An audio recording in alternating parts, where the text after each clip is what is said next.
বাঘ আর ভেড়ার ছানা। একদিন এক বাঘ পর্বতের ঝর্ণার জল পান করছিল।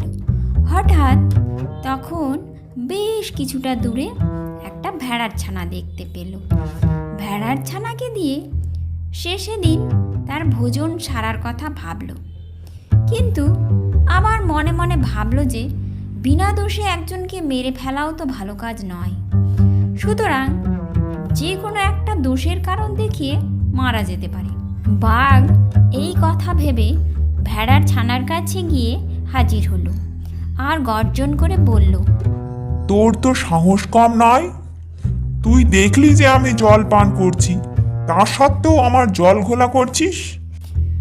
ভয়ে কাঁপতে কাঁপতে ভেড়ার ছানা বলল, সে কি মশাই, আমি আপনার পান করার জল ঘোলা করলাম কেমন করে? আমি তো নিচে জল পান করছি আর আপনি উপরে। নিচের জল ঘোলা করলেও তো কোনোভাবে উপরের জল ঘোলা হয় না। বাঘ তখন বলল, থাক সে কথা। তুই 1 বছর আগে আমার অনেক নিন্দা করেছিস, তার শাস্তি আজ তোকে পেতে হবে। ভেড়ার ছানা কাঁদতে কাঁদতে বলল, আমার তো 1 বছর আগে জন্মই হয়নি, সুতরাং তখন আপনার নিন্দা করব কিভাবে?